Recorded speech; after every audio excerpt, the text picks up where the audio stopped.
Hello everyone. Welcome back to the Easy English Spark channel. I'm so glad you're here today, and I'm excited to dive into something super valuable, just like how we've been uncovering deep mysteries and unraveling family dynamics. In our story, today we're going to unlock the secrets to enhancing your English listening and speaking skills. Whether you're building confidence, learning to communicate more effectively, or taking those first steps toward fluency, I've got you covered. So let's get started and light up your English journey, just like Emily, her family, and their unexpected journey toward reconciliation. Chapter 1: A Disappearing Teenager. It was a rainy Monday morning, and I was sitting at my desk in my small office in the heart of Leeds. The sound of raindrops hitting the window was almost calming as I sipped my coffee. The clock on the wall read 9:10 a.m., an unusually early hour for anyone to be ringing my doorbell. Most clients didn't bother me until later in the day, so I was curious about who could be at my door at this hour. I glanced at the small security camera above the entrance. The screen flickered for a moment, and then I saw her. A woman, probably in her late 30s, standing on the other side of the door. She had a cheap raincoat that was too thin for the cold, dreary weather. Her hair was tucked under a plain hat, and she held a crumpled newspaper in her hands. The Leeds Gazette, judging by the logo on the front. She looked nervous, like someone who was carrying a heavy burden. I pressed the button to unlock the door, and it swung open with a quiet click. The woman stepped in quickly, like she was trying to escape the rain more than anything else. She didn't say a word, but I could see the stress in her eyes. She looked around my small office, clearly not expecting it to be quite so modest. You Grace Dawson, the private investigator?" she asked, her voice shaky. I nodded, trying to offer a warm smile, though I had a sense this wasn't going to be a simple case. "Yes, I am. Please have a seat." I gestured toward the chair in front of my desk. She hesitated for a moment before sitting down, still clutching the newspaper tightly. "Thank you," she murmured. "My name is Jessica Green. I don't know what to do anymore." Her voice cracked slightly as she spoke. I could tell she was on the edge of tears. I leaned forward slightly, keeping my tone calm. "Take your time, Jessica." "What's going on?" I asked gently. She looked down at the newspaper, in her hands, then set it aside. Her fingers trembled as she finally spoke. "My daughter, Emily. She's gone. She's been missing for over 3 weeks now. She left one night and we haven't heard from her since." I raised an eyebrow, feeling the tension in the room deepen. "Left? Just like that? No warning?" Jessica nodded slowly. Not a word. No phone call, no text, nothing. She took her things, her clothes, her laptop, her phone, and she left. I don't know where she went. She's 16, Grace. She's just a kid. I've tried everything. I've called her friends. I've checked with her school. No one knows anything. And I don't want to go to the police. My husband, Mark, doesn't want to see her again.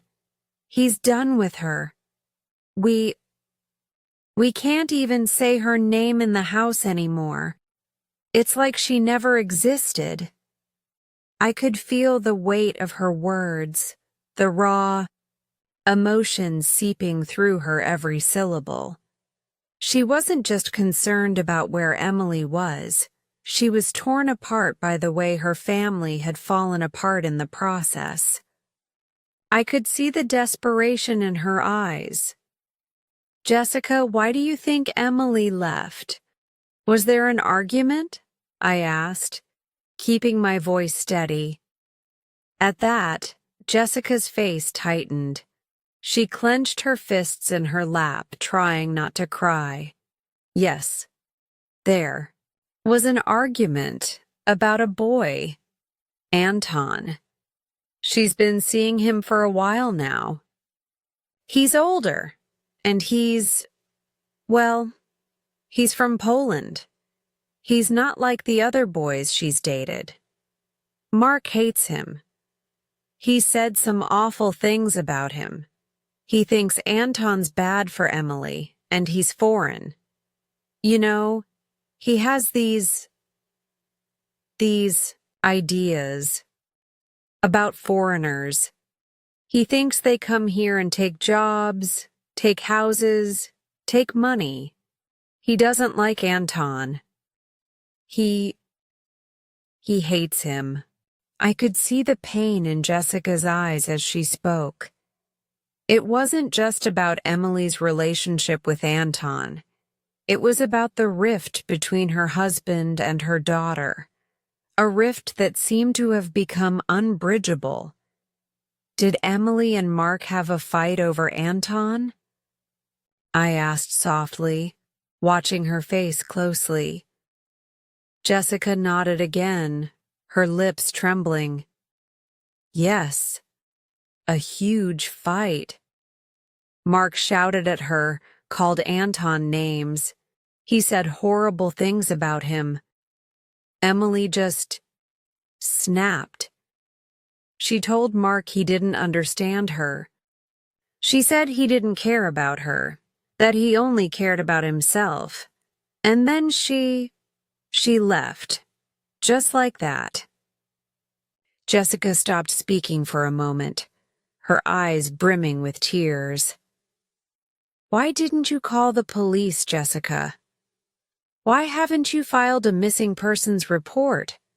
I asked. She wiped at her eyes, looking almost ashamed. Because of Mark, she said, barely above a whisper. He doesn't want the police involved. He says it's not necessary. He says it's better if we just forget about her. He doesn't want to look for her. I'm the only one who cares.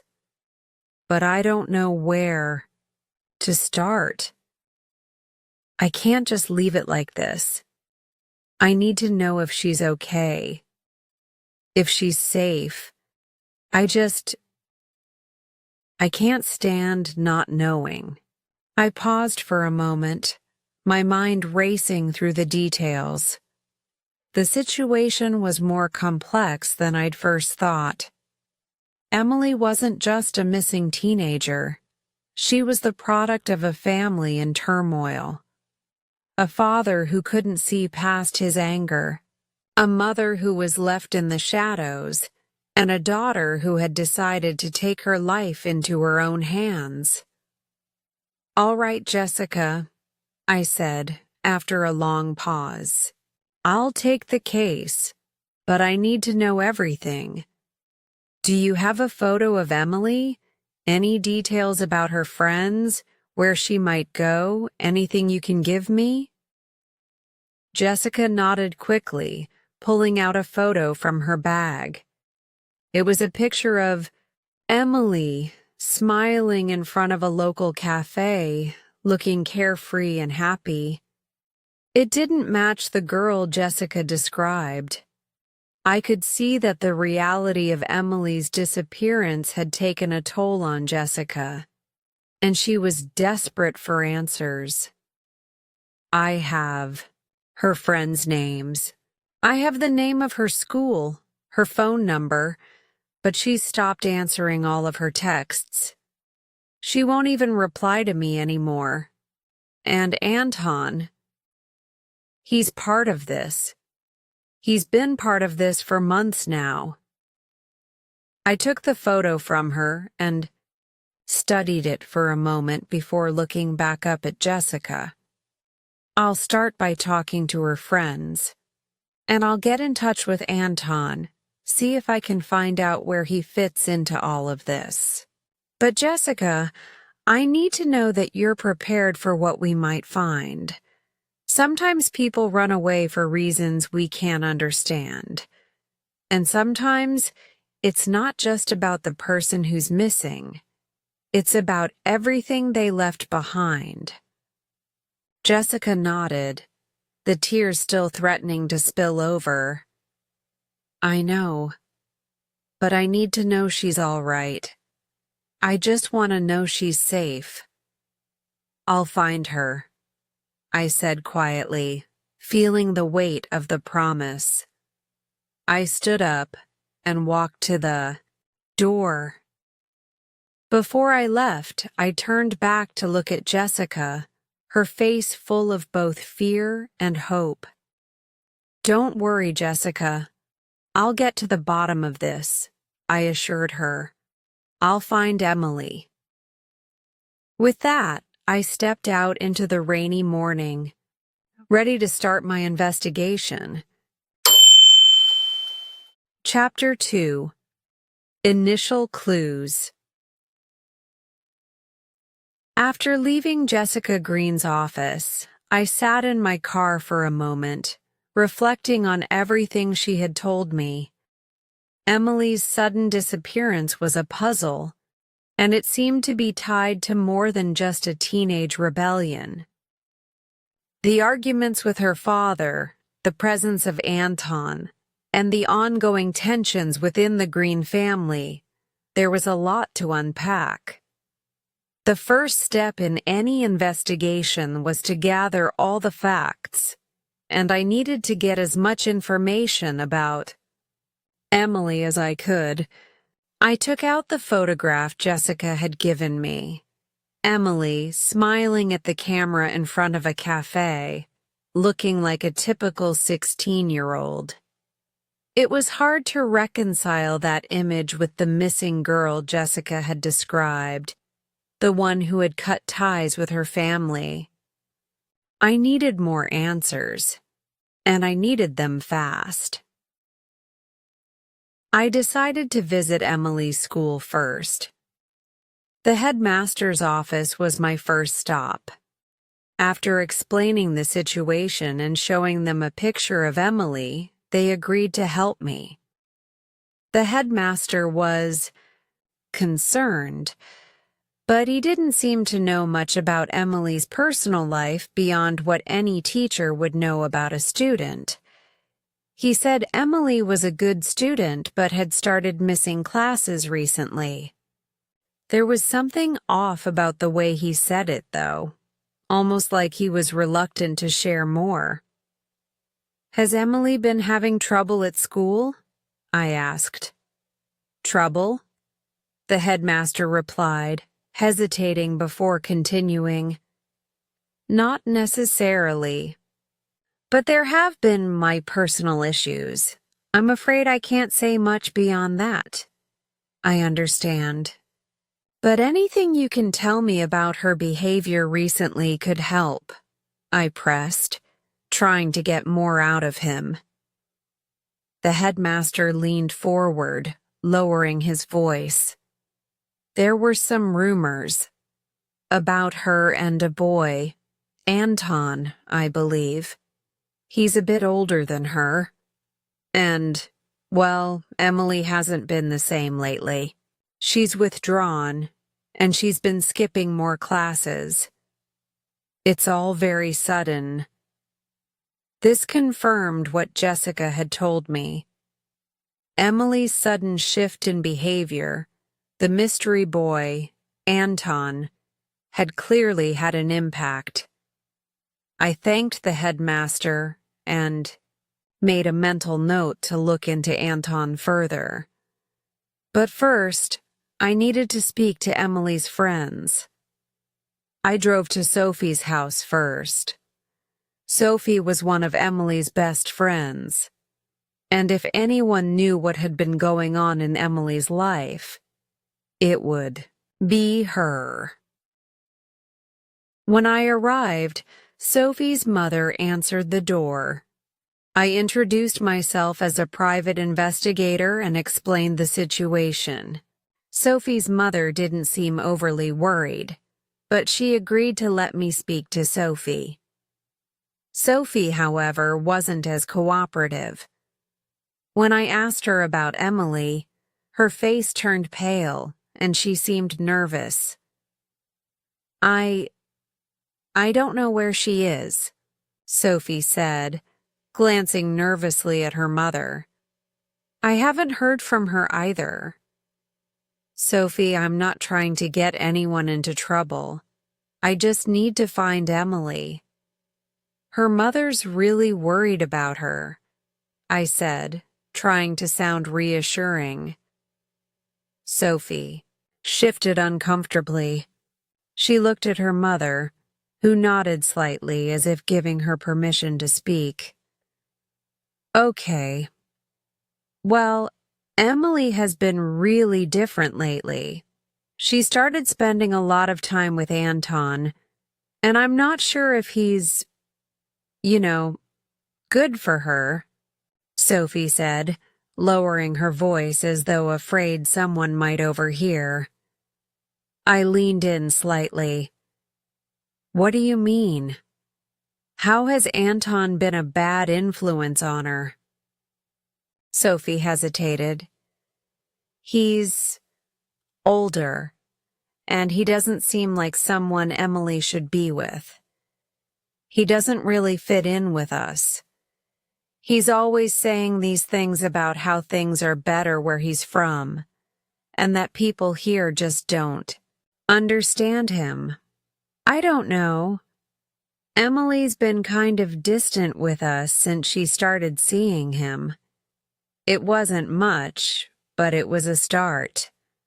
I thanked Sophie and her mother for their time and left. As I sat in my car, I thought about what she had said. Emily's behavior was definitely changing, and Anton seemed to be at the center of it all.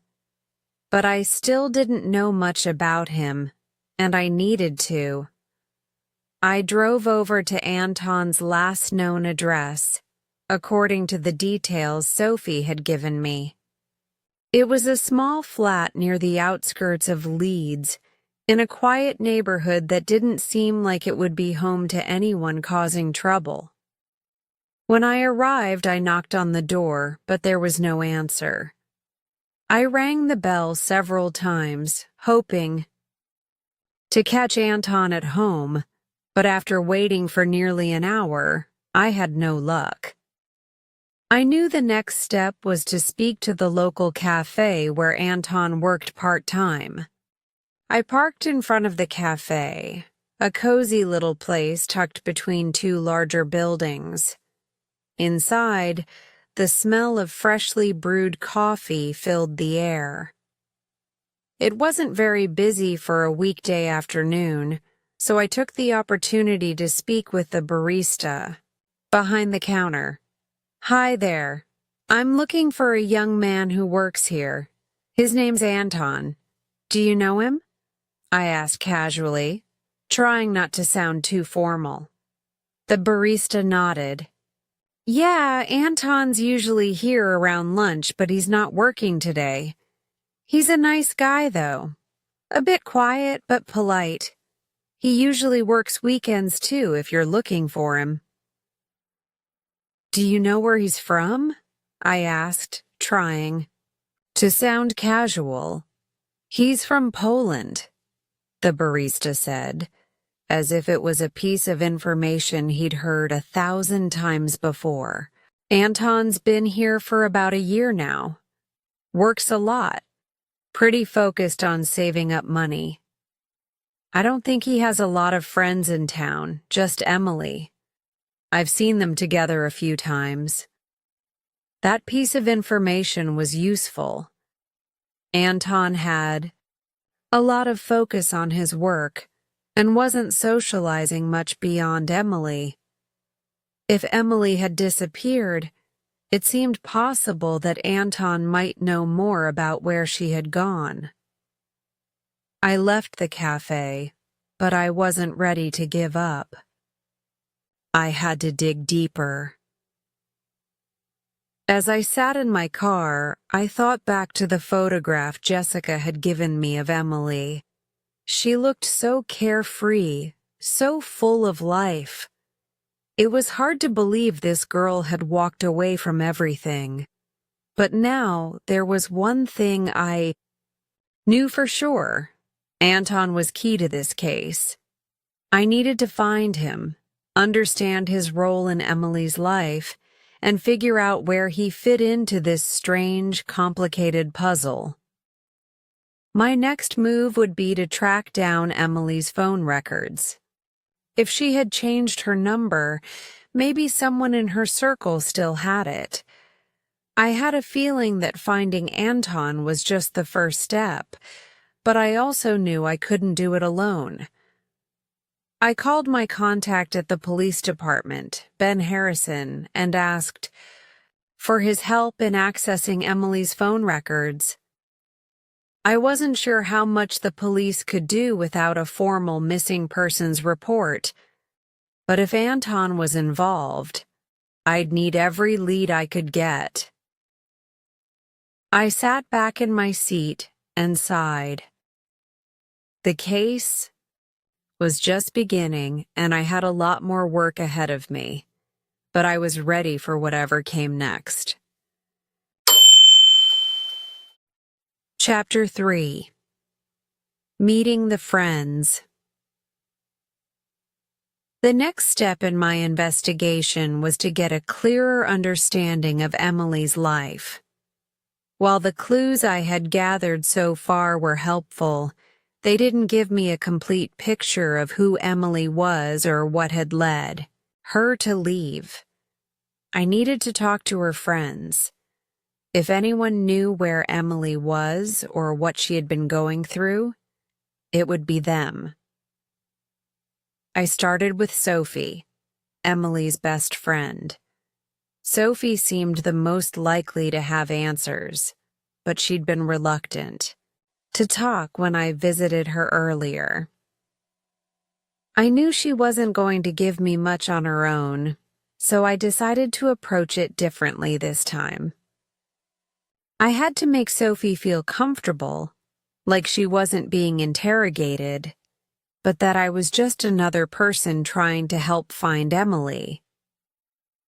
I arranged to meet Sophie at the Bridge Cafe, a local coffee shop where Emily and her friends often hung out. I got there early, hoping to catch her before the place got crowded.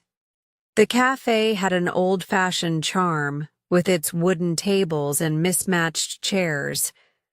The smell of freshly brewed coffee and baked goods filled the air.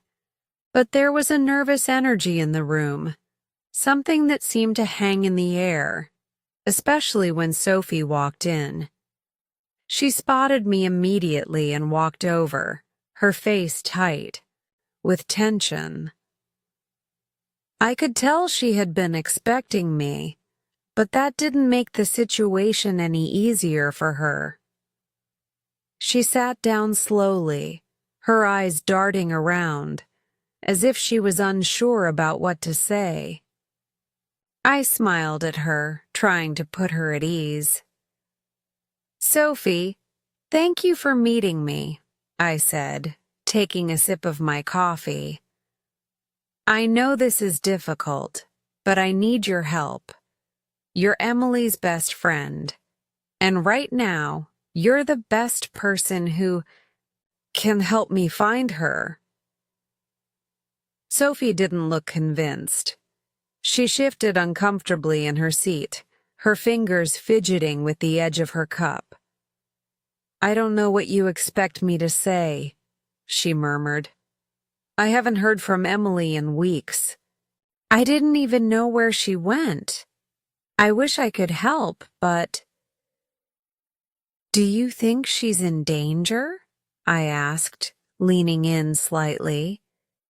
Is there something you're not telling me? Sophie hesitated, biting her lip. She stared at the table, then finally met my gaze. Emily's always been a little rebellious. You know, pushing boundaries. But this is different.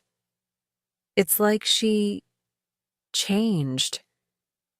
Ever since she started hanging out with Anton, she's been different. She was always so close with us. And then, suddenly, she started pulling away. Tell me about Anton, I said, keeping my voice calm. This was the part I had been waiting for. What's he like? Sophie shifted again, clearly uncomfortable. She sighed, looking around the cafe, as if searching for the right words. Anton's... well, he's different. He's from Poland, and he's a few years older than Emily. He doesn't really fit in with the rest of us. He talks about how things are better where he's from, how people here don't understand him. Honestly, he kind of gives me the creeps. I mean, I get it. Emily likes him. He's charming, I guess. But there's something off about him. Do you think Anton is a bad influence on Emily? I asked, sensing that Sophie was holding back. Sophie nodded, though she didn't look entirely convinced. I don't know. He's not exactly a bad person, but he's not exactly a good one either. Emily started skipping school, not coming to our hangouts anymore. She was so distant, and when she did come around, it was like she wasn't really there. She'd always be talking to Anton or texting him, even when she was with us. And whenever we'd try to bring up anything about her dad or her family, she'd shut down. I see, I said, making a mental note to look deeper into Anton's background. Do you think Emily's family had something to do with her leaving? Sophie's face darkened. Emily and her dad, Mark, they never got along. There were always arguments. Emily would get upset because Mark was too strict. And then there was Anton. I think that really set things off. Mark didn't like Anton. He was always saying terrible things about him, calling him names because he's not from here. It was like, the more Emily spent time with Anton, the more distant she became from her family. Did she tell you what happened the night she left? I asked, leaning forward. Sophie shook her head. No, she didn't tell me anything. One day, she was just gone. We all thought she'd come back, that she just needed some space. But now, it's been weeks.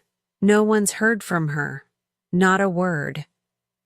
This confirmed what Jessica had told me earlier, that Emily hadn't left because of just one argument, but because of a growing tension at home, especially with her father. Emily had chosen Anton over her family, and in doing so, she had severed ties with the people who cared about her the most. I'm sorry, Sophie, I said, my voice softer now. I know this is hard for you, but I need to know everything. Was there anyone else Emily was close to? Anyone who might know where she is? Sophie thought for a moment, then nodded slowly. There's Lily and Rachel. They were always with her. If anyone knows anything, it's them. I thanked Sophie and paid for our drinks. I wasn't done yet, but this had been a useful conversation. Sophie had given me a better understanding of the dynamics between Emily and Anton, and the rift between Emily and her father. I still didn't know exactly where Emily had gone, but I had a clearer sense of who she was, and how her relationships had played a role in her disappearance. The next stop was Lily's house. I had arranged to meet her the following day at her home. Lily was a more outgoing girl, and I hoped she would be more forthcoming with information. When I arrived, her mother greeted me at the door and let me in. I introduced myself again, and, after a few moments, Lily came down the stairs. She was a little older than Sophie, maybe 17 or so, and had a confident air about her. When she saw me, her expression changed slightly, something between curiosity and wariness. We sat in the living room, and I got straight to the point. I'm looking for Emily, I said. I know you were close with her. Can you tell me? What happened? Do you have any idea where she might have gone? Lily's eyes narrowed. I don't know where she went. I wish I did. We all do. Did you two have a falling out? I asked, trying to gauge her reaction. Lily hesitated before answering. Not really. We were close. But Emily changed. Anton changed her. She became obsessed with him. And once that happened, she just didn't care about anything else anymore. What do you mean by obsessed? I asked. What did Anton do to her? Lily shifted in her seat. I don't know exactly, but I do know that she started pulling away from everything. Her family, her friends, us.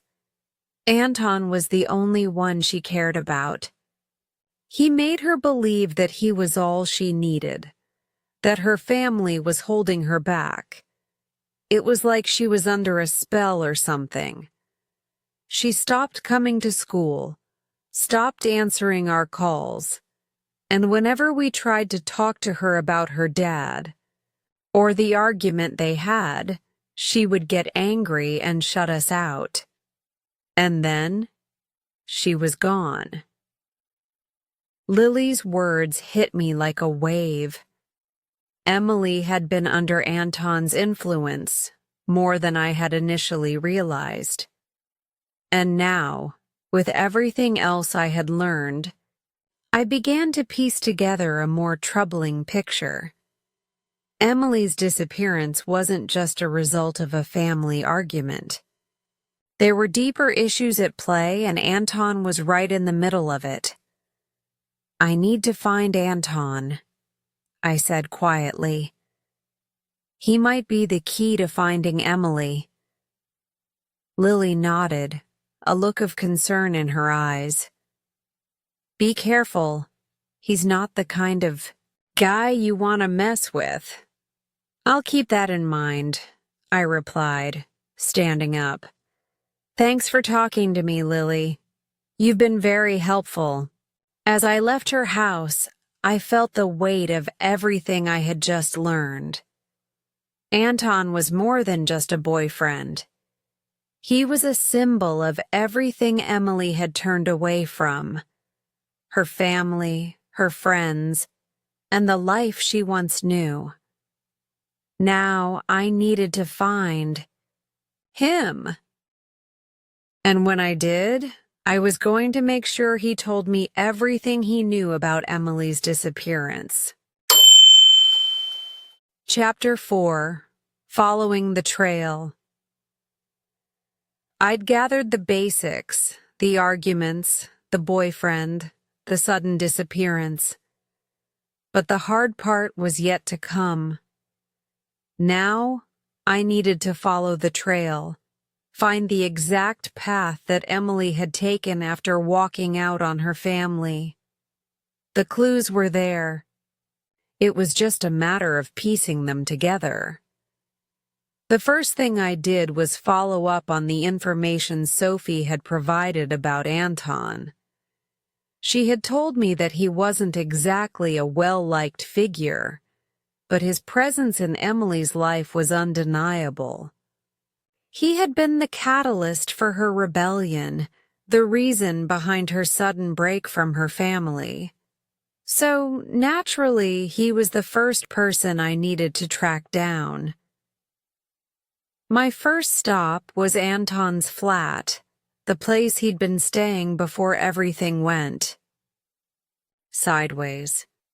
When I'd tried visiting him the day before, there had been no answer. This time, I decided to try again, but with a bit more persistence. I parked across the street from the building, keeping a close eye on the entrance. It was an old, run-down building in an area that had seen better days. There was a sense of loneliness in the neighborhood, a place where people came and went but rarely stayed. Anton's flat was on the 3rd floor, and I watched the building for an hour or so, hoping for a glimpse of him, some indication that he was still living there. Finally, after what felt like an eternity, a man walked out of the building, his head down as he tugged at the collar of his jacket to shield himself from the cold wind. He was tall, with dark hair, and a somewhat guarded expression on his face. As he passed by my car, I caught a glimpse of him. I couldn't be sure, but it looked like Anton. I hesitated for a moment, then grabbed my phone and snapped a quick photo of him, careful not to make him aware of my presence. If that was Anton, I now had a clear lead. But I needed more. I wasn't just looking for a shadow. I was hunting for a concrete trail that would lead me straight to Emily. I decided to follow him. He walked briskly down the street, making no attempt to look around or seem suspicious. He passed a few shops, and I kept a safe distance behind him, careful not to attract attention. Anton's movements seemed deliberate, like he knew where he was going, and that made me nervous. People who knew where they were going often had a reason to be there. After a few blocks, he turned into a side street, the kind of place that was quiet, almost too quiet. It was lined with old brick houses and narrow alleys. I stayed a few paces behind, watching as he entered a building near the end of the street.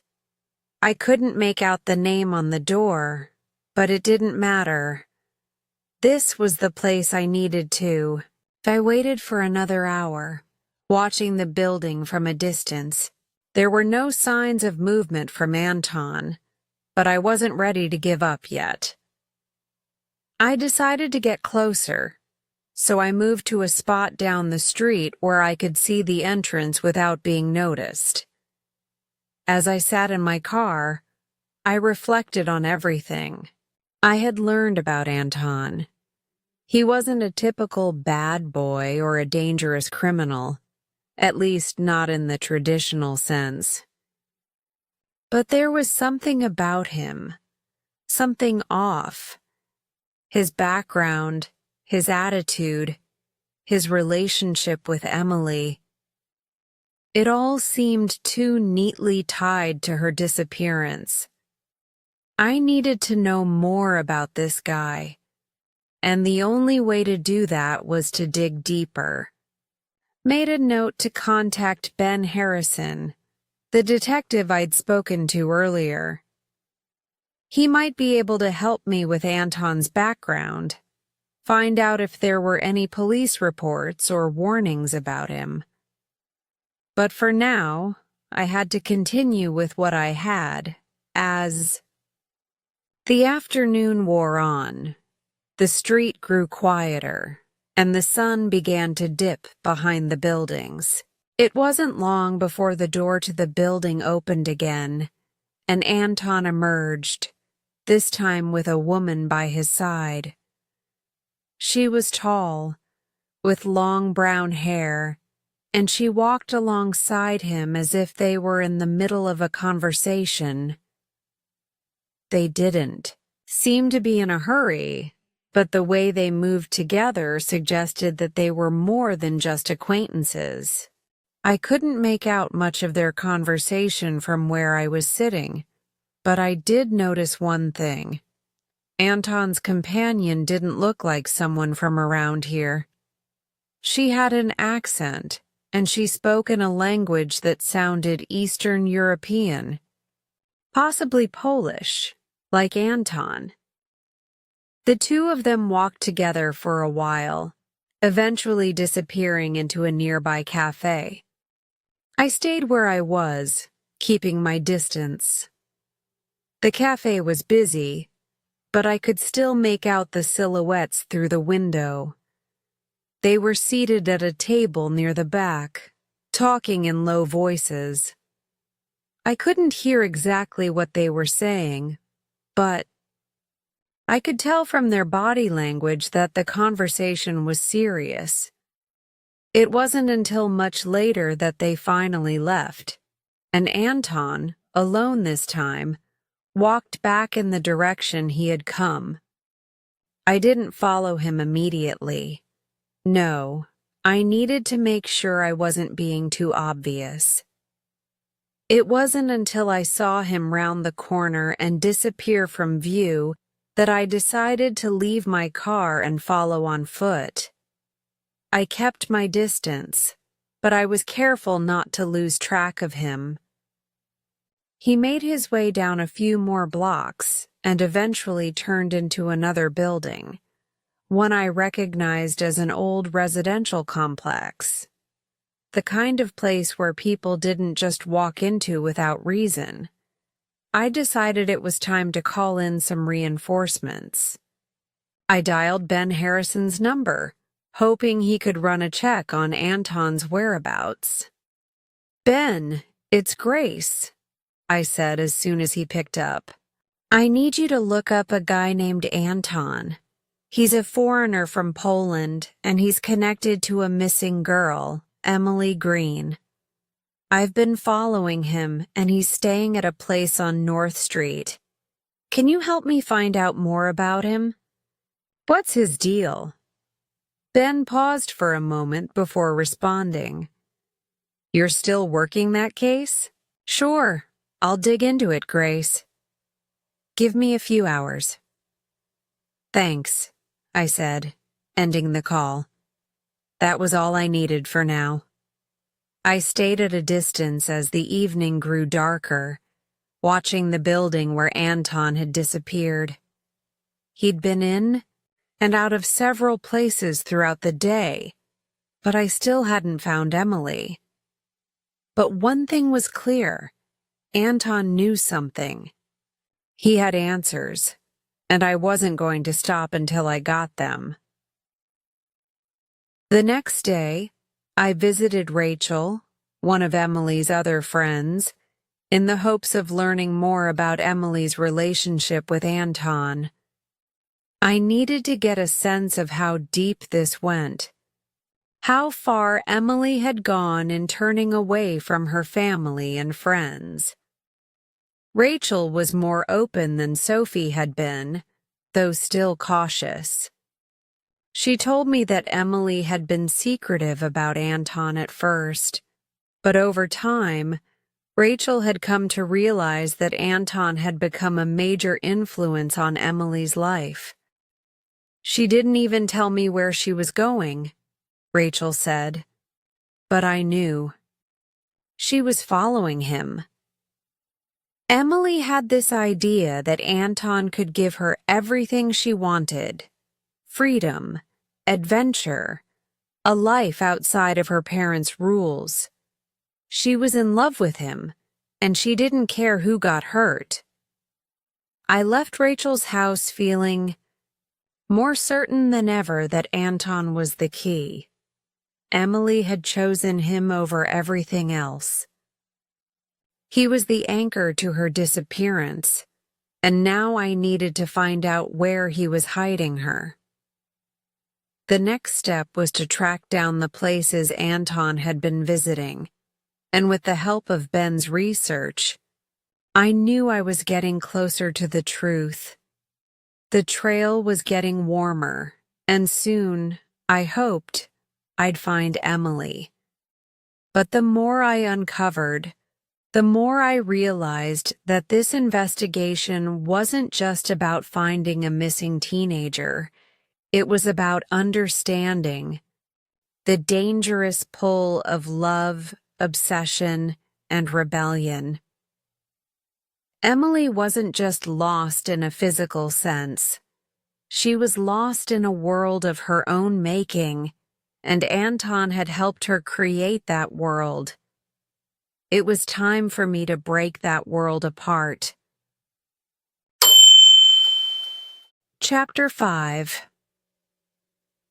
The First Encounter. After days of following leads, making calls, and piecing together the fragments of Emily's life, I had finally tracked down the man at the center of it all, Anton. I knew his name, his habits, his routine, but there was one thing I hadn't done yet: spoken to him directly. It was time to confront him, and I wasn't sure what to expect. Anton had been in and out of the shadows, manipulating everything around him, and now it was my turn to turn the tables. I stood outside a small, nondescript cafe in downtown Leeds, watching the world bustle by. The cafe was one of those cozy places that seemed to attract a specific kind of person: quiet, introspective, and often lost in their own thoughts. I'd been there a few times already, watching from the window as Anton and his associates came and went, and I'd finally decided this was the day I would confront him. The cold autumn wind nipped at my face, but I didn't mind. My heart was racing, not because I was afraid, but because I knew that everything hinged on this moment. Anton was the key to Emily's disappearance, and I needed him to answer some serious questions. I checked my watch. It was almost 4 p.m., the time when Anton usually showed up. I had seen him here before, walking in, sitting down at a corner table and waiting, perhaps for someone. But today, he was supposed to meet me. The door opened, and a tall figure with dark hair walked in. It was Anton. His face was the same as the one in the photograph I had gotten from Emily's friends, though now I could see the man behind the image. He looked younger in person than I had imagined, but there was something in his eyes, a coldness, a lack of warmth, that sent a shiver down my spine. I stood up from my seat and watched him carefully as he scanned the room, looking for his target. He walked toward the counter, ordered a coffee, and then, as if he had planned it, made his way to the table where I had been sitting. I had a perfect view of him from the corner of my eye, but I didn't want him to know I was aware of his every move just yet. Anton sat down at the table across from me without a word. His posture was casual, almost too confident, and he immediately began sipping from his coffee, clearly waiting for me to speak first. But this wasn't how I operated. I wasn't here to play games. I was here for answers. I set my own cup of coffee down and met his eyes. There was a brief flicker of recognition in his gaze, but he quickly masked it with an unreadable expression. The tension in the air was palpable. "So," I said, breaking the silence, my voice steady but firm. "I'm Grace Dawson, and I've been looking for Emily Green." Anton froze for just a fraction of a second before he leaned back in his chair, his eyes narrowing slightly.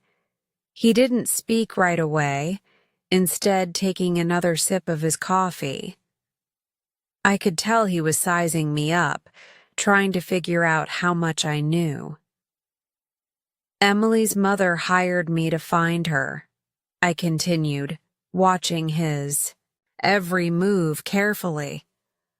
"I know you've been involved with her. I need to know what happened to her. Where is she?" Anton's lips curled into a tight smile, though it didn't reach his eyes. "I don't know what you're talking about," he replied, his voice calm but laced with an edge that made my instincts buzz. "Emily isn't missing. She's fine. If her mother's worried, that's her problem." I leaned forward, not buying his act for a second. "I don't believe you," I said. "Emily's been missing for weeks, and I know she left because of you. I know you're the reason she's cut ties with her family and friends. You're the reason she disappeared." Anton's expression faltered for a split second, and I caught it, just long enough to know I was on the right track. But he quickly recovered, his cool demeanor returning as he set down his coffee cup. "You don't know anything," Anton said, his tone now sharper. "You don't know her. You don't know what she needs. And frankly, you don't have any right to be involved in this." I kept my voice calm, steady. "I don't care about your personal life, Anton. What I care about is Emily. Her mother just wants to know she's safe. She's been crying every night because of you. If you care about her, you'll tell me where she is." For the first time, Anton's eyes flickered with something close to anger. "You don't know anything about her or me," he repeated. But this time, there was an undeniable undercurrent of frustration. "Emily's not your concern. She's with me now. We're starting a new life. She's happy. You don't need to worry about her." I could feel my pulse quicken as the truth began to sink in. Anton wasn't just a part of Emily's life. He was controlling it. He wasn't interested in helping her reconnect with her family. He was creating a world for her where they were, the only two people who mattered, a world where everyone else was irrelevant. "You're lying," I said, my voice a little sharper now. "I don't care what kind of life you're planning with her. I'm here to bring Emily home, and I'm not leaving until I know where she is." Anton didn't respond immediately. He stared at me for a long moment, his face hardening. I could see the gears turning in his head as he calculated his next move. I knew he was thinking about how much he could reveal and how much he could hide. I think you should leave, Anton finally said, his voice colder than ever. You're wasting your time. Emily doesn't want to come back. She doesn't need you. I didn't flinch. Instead, I stood up slowly, collecting my things, never breaking eye contact. I'll be back, I said quietly, leaning in slightly so only he could hear me. And next time, you won't be able to lie your way out of it. Anton remained seated, watching me with a mixture of amusement and contempt. But as I turned to leave, something changed. Just for a second, I saw a flicker of doubt in his eyes, a moment of uncertainty. Maybe he wasn't as sure of his control over Emily as he liked to think. Maybe I had just cracked the wall he'd built around himself. I didn't waste another moment. I walked out of the cafe, my mind racing. I had gotten under Anton's skin, and I knew now that the case wasn't over. He might have been lying about Emily's safety, but he had given me something more important. He had shown me that he was afraid. And when someone like Anton is afraid, it means they have something to hide. I was getting closer. I could feel it in my bones. The next step was to find Emily. No more waiting. No more games. I was going to bring her home, and I was going to make sure Anton never controlled her life again. Chapter 6. The Mystery of Anton. The confrontation with Anton had been a turning point. For the first time, I felt like I was really starting to peel back the layers of this case. The cold, hard truth was beginning to show itself.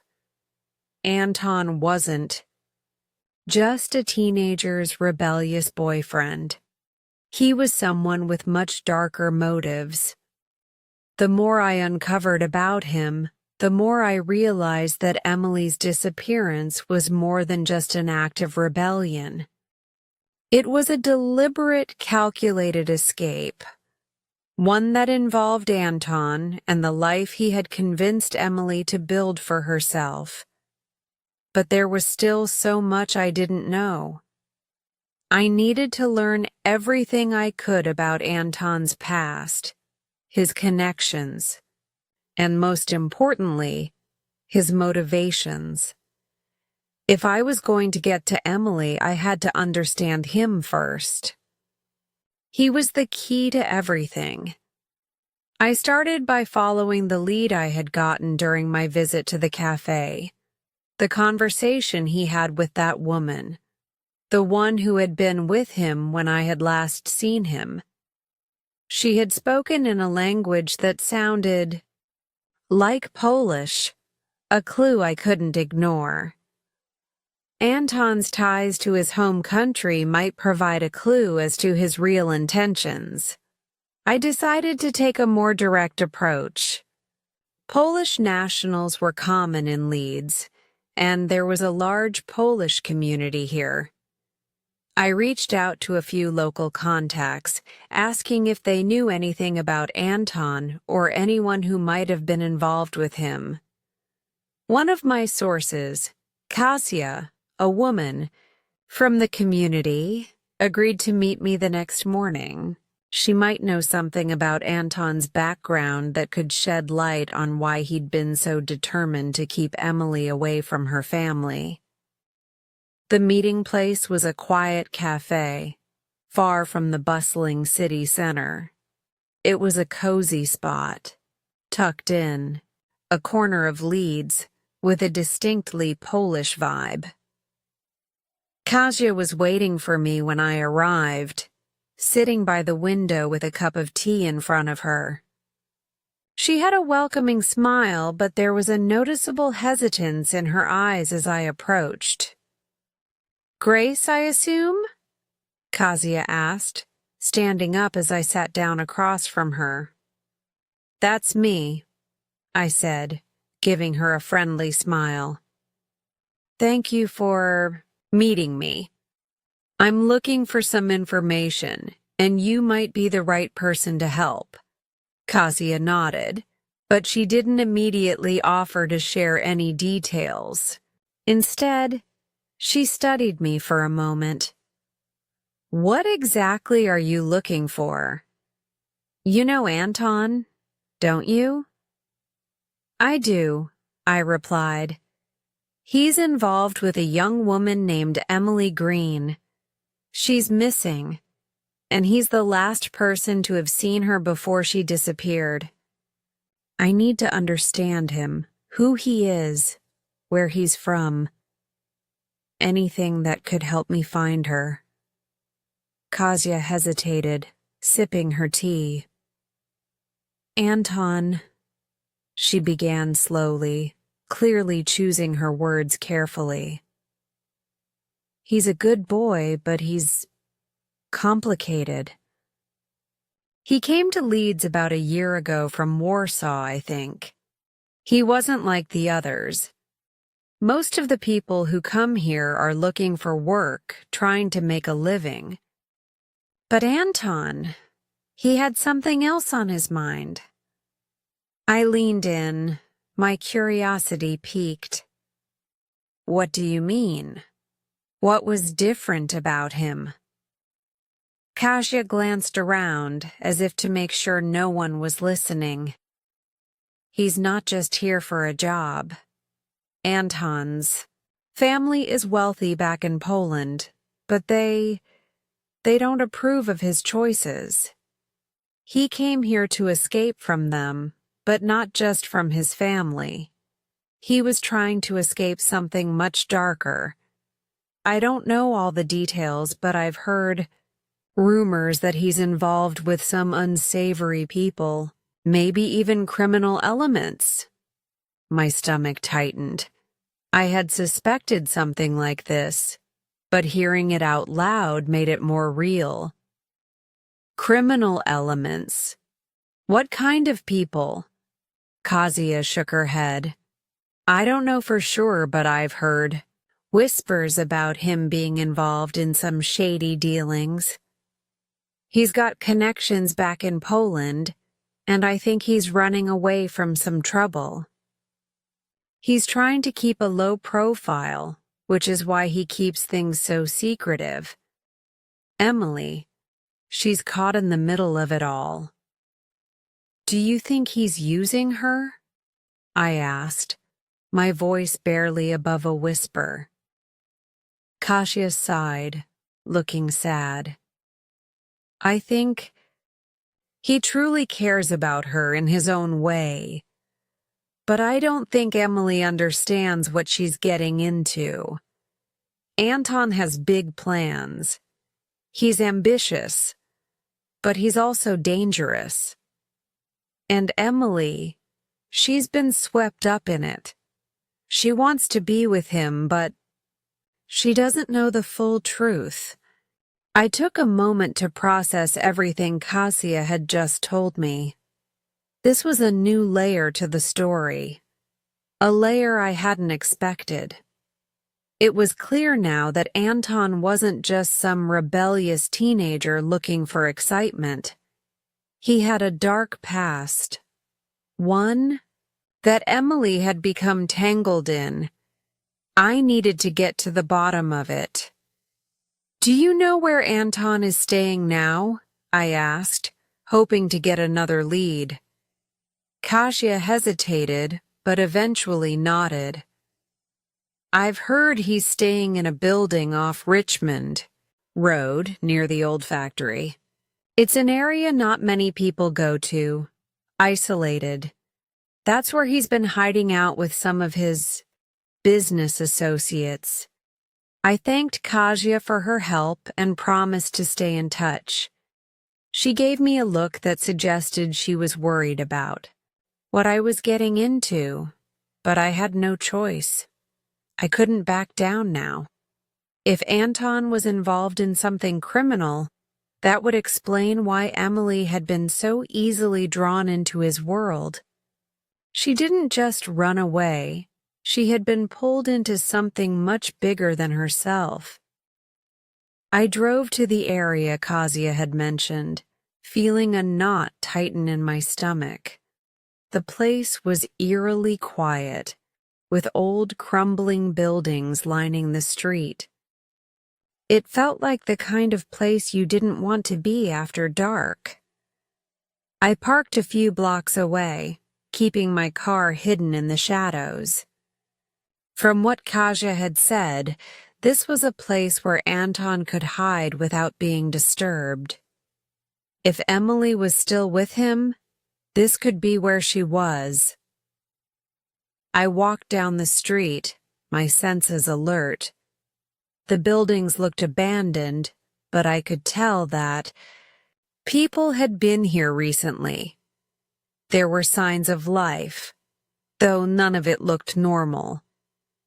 The area felt like a forgotten corner of the city, a place that had been left behind by time. When I reached the building Kasia had mentioned, I paused.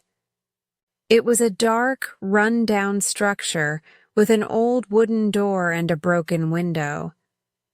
I approached carefully, keeping my distance in case anyone was watching.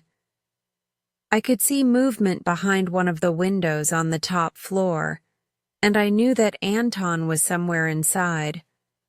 I wasn't sure how to proceed. If Anton was hiding in there with Emily, I needed to be careful. Confronting him directly could put both of us in danger. But I couldn't just walk away, not now. I decided to wait, observing from a distance to see if anyone came or went. This was my best chance to find out exactly what was going on inside that building. As I stood there, I couldn't shake the feeling that I was getting closer to something much darker than I had initially imagined. Anton wasn't just a manipulative boyfriend. He was part of a larger web of secrets and lies. And now, Emily was caught in the middle of it all. I wasn't about to let him get away with it. I had to find her, and I was determined to uncover every single truth, no matter how dangerous it might be. Chapter 7: Unraveling the Family Dynamics. The more I learned about Anton, the darker the web surrounding Emily's disappearance became.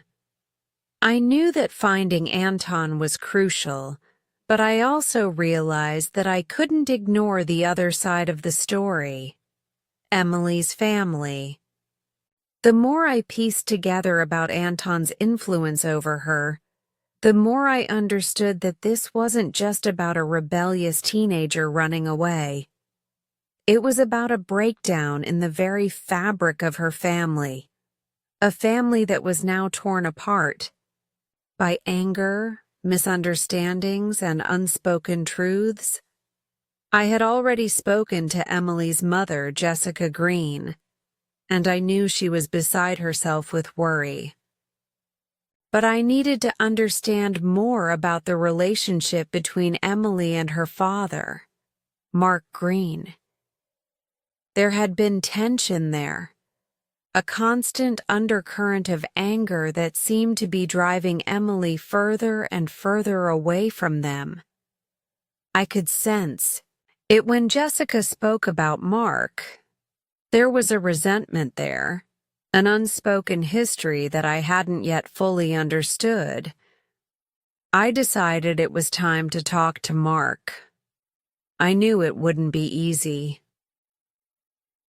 Emily's father wasn't exactly open about his feelings, and from what I had gathered, He had made it clear that he didn't want to involve himself in the search for his daughter. He had already shut Emily out emotionally, and now it seemed that he had shut her out entirely. But something told me that I wasn't going to get anywhere if I didn't at least try to understand his side of the story. I reached out to Mark and asked if we could meet. To my surprise, he agreed. We arranged to meet at a small pub near their home, a quiet place where he could avoid the prying eyes of neighbors. I arrived early, sitting at the corner booth, my mind racing with questions I needed to ask. When Mark walked in, he looked exactly how I had imagined, stressed, angry, and tense. He was tall, broad-shouldered, with a stern expression that didn't suggest warmth or openness. His clothes were well worn but clean, his posture rigid. I could tell he was here only because he felt like he had to be. He didn't look happy to see me, but there was a flicker of something, doubt maybe, behind his eyes. "Grace Dawson, I assume?" he said, his voice gruff. He didn't wait for me to respond before sitting down across from me. "Yes, that's me. Thank you for meeting me," I replied, offering a tentative smile. "I'm here to help. I know this situation is hard for you, but I need to understand more about Emily and what happened between you two." Mark didn't say anything for a moment, just stared at me with cold eyes, as if sizing me up. Then, he let out a long breath and leaned back in his chair. "I don't see how talking to you is going to help," he said finally. "Emily's gone. She made her choice. And as far as I'm concerned, that's the end of it." His voice was steady, but there was a tremor in it that he was trying to mask. I decided to push a little, but not too hard. "I understand you're angry, Mark. But you're not the only one who's hurting here. Emily's mother is devastated. She's still hoping you'll help bring your daughter home. This isn't just about Emily leaving. It's about why she left and what went wrong between the two of you." At the mention of his relationship with Emily, Mark's eyes flashed. His jaw tightened, and I could feel the shift in the atmosphere. He wasn't ready to talk about it, but I knew he was holding on to something painful, something that had shaped his relationship with his daughter. "Do you really want to know?" Mark finally said, his voice lower now, almost as if he were speaking to himself. "Because if you do, I'll tell you. I've always done what I thought was best for Emily, but she doesn't see that. She never has. Can you tell me what happened? Why do you think she left?" I asked gently. Mark's hand clenched around the glass in front of him, his knuckles white. He looked away for a moment, his gaze lost somewhere across the room. "It's been hard, trying to raise her, you know. Emily has always been a difficult kid. She doesn't listen. She thinks she knows everything. And I'm not perfect. But I've always tried to give her what she needed. A good home, a good life. I did what I could for her and her mother. I've worked hard, always done the right thing. But Emily..." He stopped, swallowing hard as he tried to maintain control. "Emily's never understood what I've had to do, the sacrifices I've made. She doesn't see the bigger picture. And when she started seeing that boy, Anton, everything changed. I told her he wasn't right for her. I told her that he would get her into trouble, but she wouldn't listen. She never listens to me. And now look at her. I could feel the bitterness in his voice. His frustration was palpable, and I understood now how deep the divide had become between them. Mark didn't see Emily as a young woman struggling to find herself. He saw her as someone who had rebelled against everything he had worked for. Why do you think she left? What was the final straw? I asked. Mark's face hardened. The final straw was when I told her I didn't want Anton in my house anymore. I told her that if she was going to choose him over us, then she should leave. And she did. She packed her things and walked out. Just like that. His voice cracked slightly, and I saw a flicker of regret behind his anger. I didn't want her to go, Grace. But I didn't know what else to do. She was out of control. I tried to be a good father, but nothing worked. Nothing was enough. The weight of his words settled between us. It was clear that Mark wasn't just angry at Anton or even at Emily. He was angry at himself. He felt betrayed, helpless, and more than anything, he felt like he had lost his daughter. But there was something else, something deeper, that he wasn't saying. You said Emily was out of control. Can you tell me more about that? I asked, trying to gently guide him through the layers of his feelings. Mark exhaled slowly, his eyes narrowing as he spoke. She's always been difficult. Always. I did my best to protect her, to keep her on the right path, but she never cared about what I thought. She thought she knew better than me. And when Anton came into the picture, well, that was the last straw. I couldn't stand to watch her throw everything away for a boy. I'm a father, Grace. My job is to protect her. But I couldn't protect her from herself. I could hear the pain in his voice, but I could also hear the deep frustration. Frustration with himself, frustration with his daughter.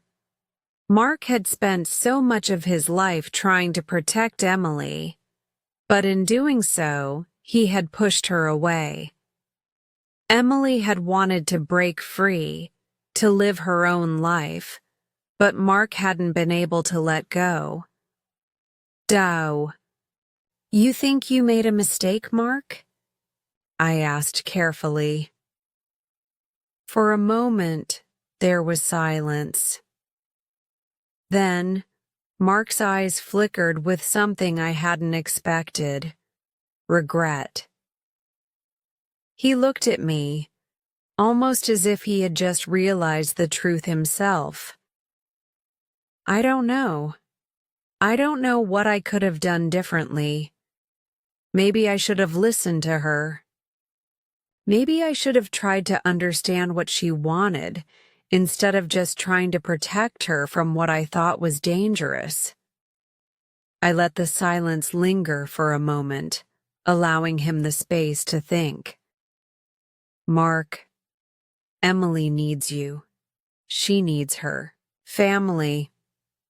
But right now, she needs to know that you'll be there for her no matter what. You can't keep pushing her away, especially now.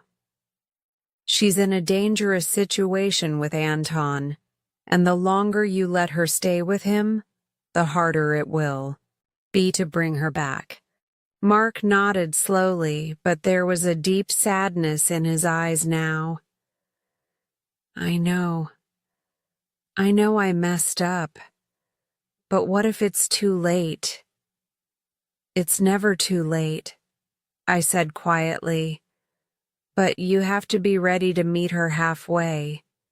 She needs you to accept her, to understand her, if you want her to come back. We sat in silence for a while, the weight of the conversation hanging heavy in the air. Mark had cracked open the door to his emotions, and for the first time, I could see that he wasn't just a strict father. He was a man who had tried and failed, a man who loved his daughter but didn't know how to show it.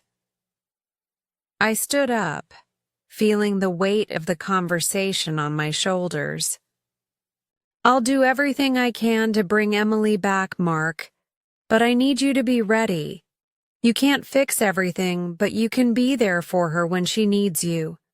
Please, don't shut her out any longer.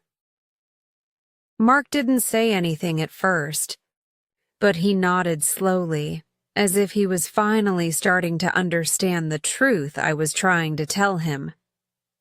Thank you, Grace, he said, his voice softer now. I'll try. Chapter 8. The Unexpected Reconciliation. The weight of the case had been growing heavier with each passing day. I'd made progress, of course, but I was beginning to understand that this wasn't just about finding Emily and bringing her home. It was about healing wounds that had festered for far too long. Emily's disappearance wasn't just a teenage rebellion. It was a cry for help, a symptom of deeper family issues that had been ignored or misunderstood. As I learned more about Emily's relationships, particularly with her father, I realized that any resolution would require more than just a physical return. It would need emotional healing. 2. After my meeting with Mark Green, Emily's father, I had hoped things might change, but I didn't expect the breakthrough to come so quickly. The man who had shut Emily out, the man who had been so adamant that she had made her choice, was starting to soften. Mark had admitted his mistakes, and there was a flicker of hope that, just maybe, he might be ready to try and make things right. But I still had to find Emily. That was the priority. Anton was the key to that, and I knew that tracking him down was my best bet for locating her. However, as I continued to follow leads and make calls, I received a phone call that would change the course of the investigation. It was Jessica Green, Emily's mother. Grace, you need to come over. Jessica's voice crackled with emotion. Something's happened. I don't know what to do. Please, can you come now? The urgency in her voice set off alarm bells in my head. I didn't waste any time. I grabbed my things and headed straight to the Green family home. When I arrived, Jessica was standing at the door, her face pale and tear-streaked. I could see that she had been crying, her eyes red-rimmed from lack of sleep. She looked at me, with a mixture of fear and hope, as if she wasn't sure what to expect, but knew she needed someone to help make sense of it all. Jessica, what's happened? I asked, my voice steady but filled with concern. Is it Emily? She nodded, her hand shaking as she stepped aside to let me in. Yes, Grace. It's Emily. She came home. I stopped in my tracks, unsure whether I had heard her correctly. She came home? You mean Emily's back? Jessica's face crumpled as she nodded again. She's back, but it's complicated. Please, come inside. I followed her into the living room, where I found Mark Green sitting on the couch, his face a mix of relief and disbelief. His eyes were still red from crying, and it was clear that he had been waiting for this moment, but wasn't quite sure how to handle it. She's upstairs, Jessica said softly, her voice barely above a whisper. She's upstairs in her room. She's safe, Grace, but I don't know how to fix this. I don't know how to make things right. Mark stood up, his posture stiff, and looked at me with a sense of uncertainty. Grace, he said, his voice low. I didn't know what to expect. I don't know what to say, but I'm glad she's back. I don't know what's going to happen now. I took a deep breath, trying to process everything. Emily was back. That was the good news. But now the real work began.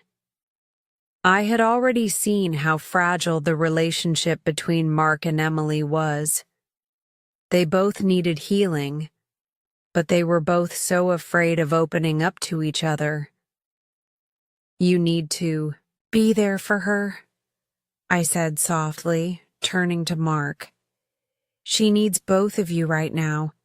It's going to take time, but the most important thing is that you show her you're here, that you're ready to listen. Mark nodded slowly, though his face was still clouded with doubt. I don't know how to do that, he admitted. I don't know how to fix what's broken between us. You don't have to fix everything right away, I reassured him. Just be there.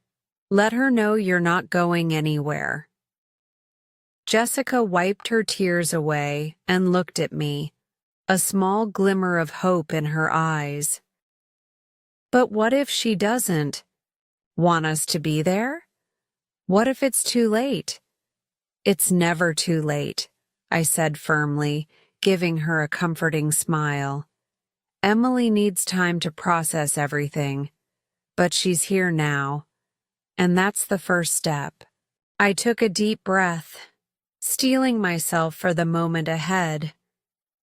This wasn't going to be easy. Emily was going to need time, and so were her parents. They had a lot of healing to do, both individually and as a family. But the first step was getting Emily to talk, to open up about why she left, and to understand why it had all happened in the first place. I motioned for Mark to follow me upstairs. As we approached Emily's bedroom, I could hear soft music playing through the door. The door was slightly ajar, and I gently knocked before pushing it open. Inside, Emily was sitting on her bed, looking out the window, her back to us. She didn't turn around when she heard us enter. She just sat there, her arms wrapped around her knees, her expression distant. Emily? I said softly, stepping into the room. It's me, Grace. She didn't respond immediately, but after a moment, she slowly turned around. Her face was tired, and I could see the remnants of tears still on her cheeks. There was a sadness in her eyes that seemed to speak volumes, but she didn't say a word. Emily, your mother and father are here, I said, my voice gentle. They're worried about you. They want to talk to you. They just want to know you're okay. At the mention of her parents, Emily's expression shifted, but there was still a guarded look in her eyes. She wasn't angry, but she wasn't ready to let her guard down yet either. I don't know if I can do this, she said quietly, her voice barely audible. I don't know how to fix everything. You don't have to fix everything all at once, I said, sitting down on the edge of her bed. You just need to take the first step, Emily, and that's why we're here. Your parents want to understand what happened, but they also want to know that you're okay. She looked at me for a long moment, her eyes searching mine as if trying to decide whether or not to trust me. Then, after a long silence, she spoke. I don't know if they'll ever understand me, she whispered. They don't understand what it was like with Anton. Everything was different when I was with him. I felt like I could finally breathe, like I wasn't stuck in this life I didn't want. I nodded, understanding more now than I ever had. Anton had given her something her parents couldn't or wouldn't provide, the sense of freedom and escape she'd been yearning for. But freedom had come with its own consequences. Emily had learned that the hard way. I know it's, hard, Emily, I said softly, but you don't have to do this alone anymore. Your family is here. They love you, even if it doesn't feel like it right now. Emily's expression softened just a little. For the first time since I had entered the room, I saw a crack in the wall she had built around herself. Her shoulders slumped slightly, and she looked down at her hands, lost in thought. I don't know where to begin, she said, her voice trembling. Mark stepped forward, his voice low and steady. You don't have to begin anywhere, Emily. You just need to know that I'm here for you. I'm sorry for the way I treated you. I should have listened. I should have understood.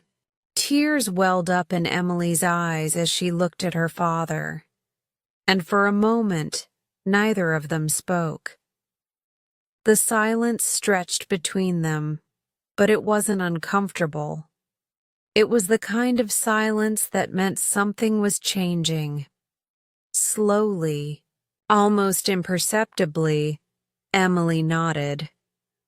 I think I can try, she whispered, and in that moment, I knew.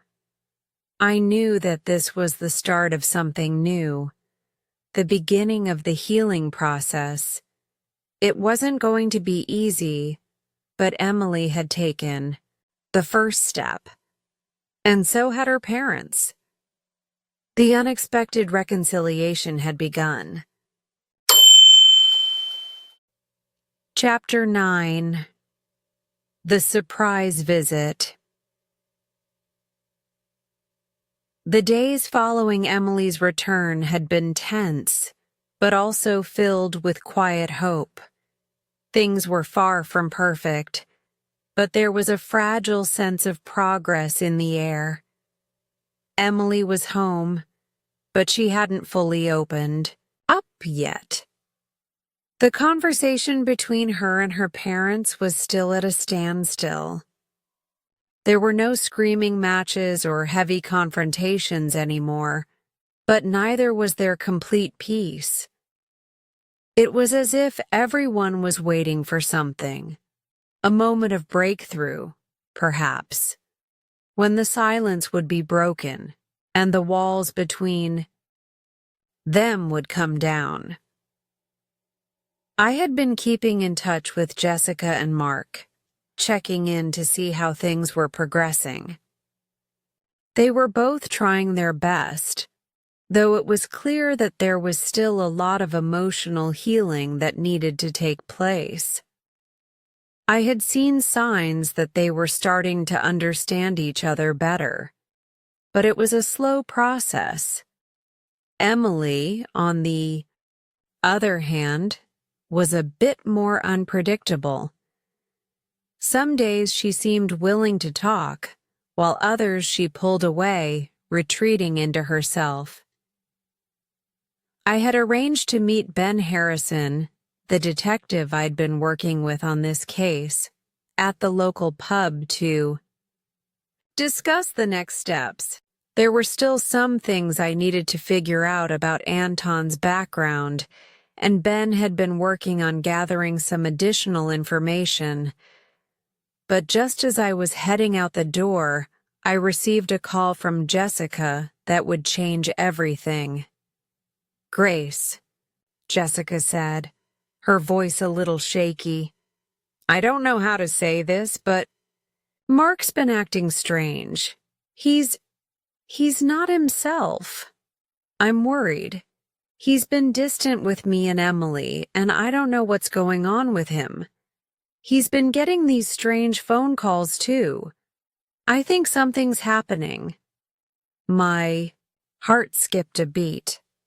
"What do you mean, strange phone calls? Who's been calling him?"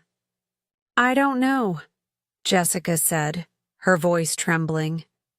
"He won't tell me anything. He's been really secretive. I don't know what to do, Grace. Please, come over." I could hear the fear in her voice. I didn't hesitate. I told her I'd be there soon and hung up. Something wasn't right. Whatever was going on with Mark, it seemed like it was unraveling quickly. I arrived at the Green family home about 20 minutes later. As I stepped out of the car, I could see Jessica standing by the front door, pacing anxiously. Her eyes were wide with concern, and she was wringing her hands in the way that told me she was barely holding it together. "Grace, thank God you're here," Jessica said, rushing over to meet me. "I don't know what's going on, but Mark's been acting strange. He's been distant, and I can't get him to talk to me. And then, last night, I heard him on the phone, talking to someone in a language I didn't understand. I'm scared, Grace. Something's not right." "Has he said anything about the phone calls?" I asked, trying to stay calm despite the rising anxiety in my chest. "No," Jessica replied, shaking her head. "He just says it's nothing to worry about. But I can see it in his eyes. He's hiding something." I followed Jessica inside, my mind racing. Mark was usually a straightforward man, but this secrecy was unlike him. I knew I needed to speak to him. If something was happening that he wasn't telling his family, then it was possible that Emily was still in danger, despite her being back home. "Where is he now?" I asked, looking around the house. "He's upstairs," Jessica said, glancing toward the stairs. "He's been up there all morning. I don't know what he's doing, but he hasn't come down to talk to either of us." I nodded, walking up the stairs behind Jessica. The house was eerily quiet, and the atmosphere felt tense, as if something heavy hung in the air. As we reached the top of the stairs, I noticed the door to Mark's study was slightly ajar. I could see shadows moving inside. "Mark?" Jessica called softly, knocking lightly on the door. There was no response. I pushed the door open just enough to peer inside. Mark was sitting at his desk, his back to the door. He was hunched over a piece of paper, scribbling something. But when he heard the door creak open, he immediately stiffened. "What is it?" Mark asked, his voice tight. He didn't even turn around to look at us. "Mark, we need to talk," Jessica said, her voice shaking. "You've been acting strange. We know you've been keeping things from us. What's going on? Who's been calling you?" Mark hesitated, his shoulders tense. Finally, he turned around, his face pale and strained. "I didn't want to tell you," he said, his voice low. "But now, I don't know how to make it stop." He stood up from the desk and walked over to the window, staring out at the street below. I could tell he was trying to collect his thoughts, but something was clearly weighing on him. "Who's been calling you, Mark?" I pressed, my voice calm but firm. Mark sighed, rubbing his face with his hands. "I've been getting these calls for the past few days," he said slowly, still not making eye contact. "They're from someone I used to know, someone from my past, someone I never wanted to get involved with again. But now they're calling, and I'm afraid they're going to come after Emily. I can't protect her from this." My mind raced. "Who is it, Mark? Who's been calling you?" He looked at me for the first time, his eyes full of regret. "It's a man named Victor. He's from my past, from when I used to do some things I'm not proud of. I've tried to put all that behind me, but now he's found me. And I'm afraid he's coming after Emily." My heart sank. "What do you mean, coming after Emily? What does he want with her?" Mark stepped back from the window, looking like he was trying to shake off the weight of his confession. "I don't know what he wants, but he's dangerous. He's always been dangerous. If he's coming after Emily, we need to be ready. I don't know what he's capable of." I could feel the gravity of the situation settling over me. Victor was someone from Mark's past, and now he was threatening Emily.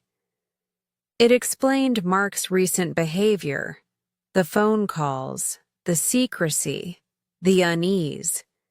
This wasn't just about Emily running away. There was a deeper danger lurking, and it wasn't just Anton. "I need you to listen to me, Mark," I said, my voice steady and calm. "You need to tell Jessica everything. She needs to know what's going on, and you need to be ready to protect Emily. If Victor is involved, we can't afford to hide anything anymore." Mark nodded, his face pale but resolute. "I'll tell her. I just didn't want to drag her into it. I thought I could handle it on my own, but now I see I can't. I can't protect her from this anymore." As Mark began to explain everything to Jessica, I stood back, watching the emotional floodgates open. Mark had kept this secret for so long, and it was clear that the weight of it was suffocating him. But now, at least, they were facing it together. And then, as if the universe was telling me that I was on the right path, there was a knock at the door. Jessica and Mark both turned to look at the door, their expressions changing from worry to confusion. I raised an eyebrow.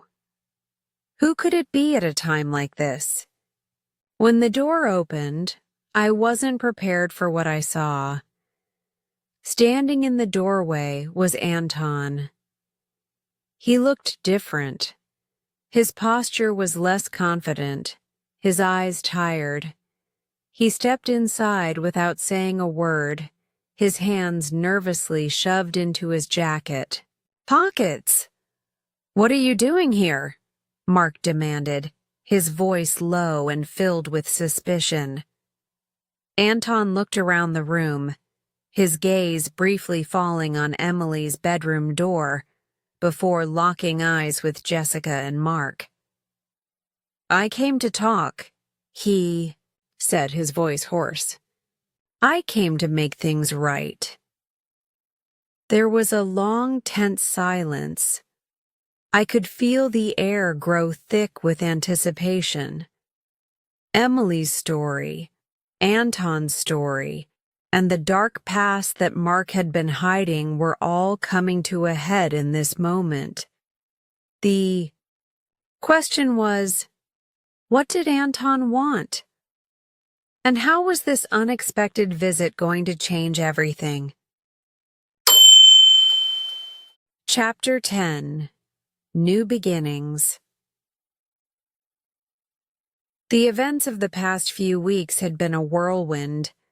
There were moments when I thought we were getting closer to unraveling the mystery, and others when I wondered if we'd ever find a way out of the labyrinth of lies, regrets, and fears that surrounded Emily, her family, and Anton. But as I stood in the Green family's living room that evening, I felt something I hadn't felt in a long time, a sense of hope. It had been a week since Anton's unexpected visit. Since then, things had been moving quickly. The weight of his presence in the Green household had thrown everyone off balance, but it also sparked something unexpected, an honest conversation. Anton had finally come clean about his own troubled past, about the dangerous connections he had tried to leave behind, and about his complicated relationship with Emily. It wasn't easy for him to admit everything, but he did. He confessed to the way he had manipulated Emily into believing that she needed him to escape the chaos of her life. There was no excuse for what Anton had done. He had played with Emily's emotions, drawn her into his world of secrecy, and pushed her away from the people who loved her most. But there was something in his apology that made me believe he was ready for change. He wasn't the same boy who had shown up in Leeds months ago, brimming with arrogance and conviction that he had all the answers. The man standing in front of the Green family now was humbled, his walls stripped away by the realization of just how much damage he had caused. But perhaps the most surprising development was the way Mark and Jessica had responded to Anton's presence in their home. For the first time in a long time, they both listened, not just to Anton, but to each other. Jessica had been the first to speak up after Anton's confession, telling him that while she couldn't easily forgive him, she was willing to give him a chance to prove he had changed. Mark, too, had said his piece, admitting his own failures as a father, and apologizing to both Emily and Anton for the way he had distanced himself from the situation. There were no grand gestures of reconciliation that evening. There was no perfect moment when everything magically fell into place. But there was something real, something raw about that conversation. They didn't fix everything in one go, but they laid the groundwork for something new, something healthier. For the first time, The greens were communicating in a way that felt like they might be able to rebuild. The next day, I sat in my office, reflecting on how far everything had come. I had made the decision to step back from the case. Emily had returned home. Anton, despite his mistakes, had tried to make amends. Mark and Jessica were working together to support their daughter, and for once, they seemed willing to put aside their own grievances to heal as a family. But there was still one thing left that I needed to do. One last step to help solidify the fragile new beginnings that had taken root in the Green family's home. I drove to the small park near the family's house. The sun was beginning to set, casting a warm golden glow over the landscape. I had spoken to Emily on the phone that morning, and she had agreed to meet me. I had told her I wanted to check in, to make sure she was truly okay. She hadn't spoken much about her feelings since her return, but I had a feeling she had been quietly processing everything in her own way. When I arrived, Emily was already sitting on a bench by the edge of the park. She had her head down, her hands tucked into the pockets of her jacket. The same sadness I had seen in her eyes when she had first come home was still there, but now there was something else. A flicker of resolve, a sense of peace that hadn't been there before. I sat down beside her, not saying anything at first. We both just sat in silence, watching the world move around us. It felt like one of those rare moments when the noise of everything else fades away, and you're just present. There was no rush. We didn't need to talk right away. Finally, Emily spoke, her voice quiet but clear. It's hard, to just come back after everything that happened. It's like I don't know where I fit anymore. I nodded, knowing exactly what she meant. It's always hard. Emily, coming back after something like that. It's like trying to find your place again in a world that's changed, even though you've been the same person all along. She looked at me then, her eyes searching mine for something. Do you think my parents will ever really understand me? I took a deep breath before answering. I think they're trying. It won't be perfect, but I believe they want to, and that's the first step. Your parents love you, Emily. They're just figuring out how to show you. Emily sighed, staring at the ground as if trying to work through everything in her head. I don't know if I can forgive them, or if they'll forgive me.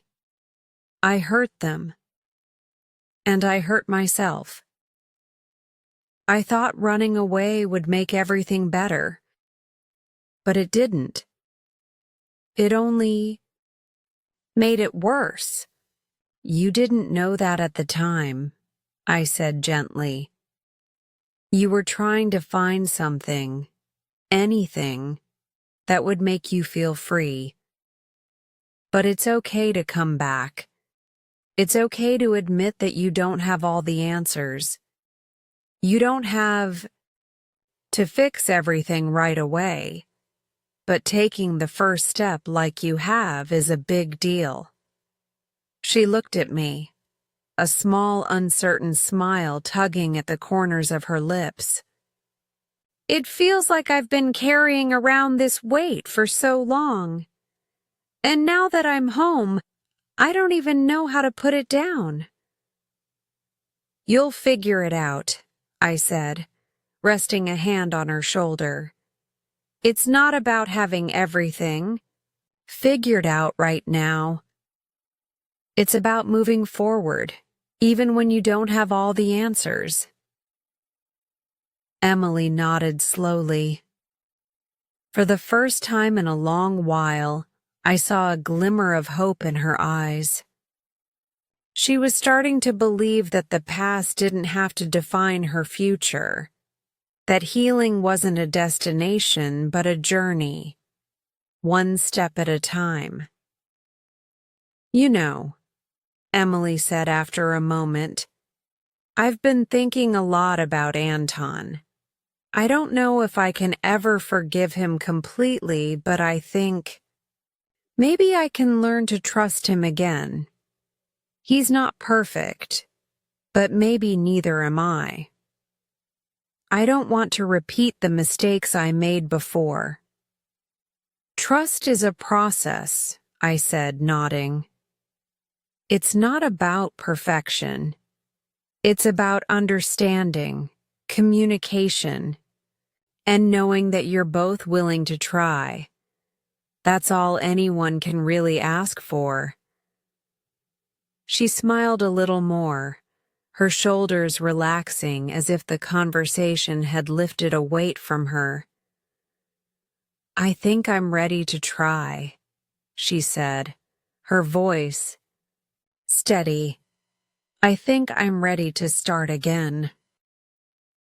Later that evening, I received a text from Jessica. Emily had gone upstairs to talk to her and Mark, and the three of them had shared a quiet, heartfelt conversation.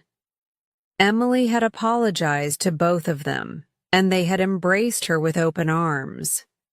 There were still tears, still moments of doubt, but there was also something new, a sense of possibility, a recognition that they were no longer stuck in the past.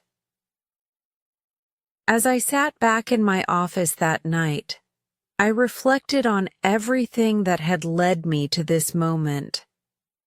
It hadn't been an easy journey. There had been moments of doubt, fear, and confusion. But in the end, what mattered wasn't the pain of the past. It was the courage to face it and move forward. The Greens had taken their first steps toward healing, and though the road ahead wouldn't be without its challenges, they were no longer standing still. They were learning to forgive, to understand, and to rebuild what had been broken. Emily had come home, and together they were beginning again. And sometimes that's all you really need, a new beginning. Great work today. Every moment you spend practicing brings you closer to mastering your English listening and speaking skills. Remember, progress comes with patience and consistency. If this story inspired you or helped you in your learning journey, don't forget to like, share, and subscribe to Easy English Spark channel for more lessons and stories. Keep listening, keep speaking, and keep believing in your growth. I'll see you in the next video. Take care and keep shining.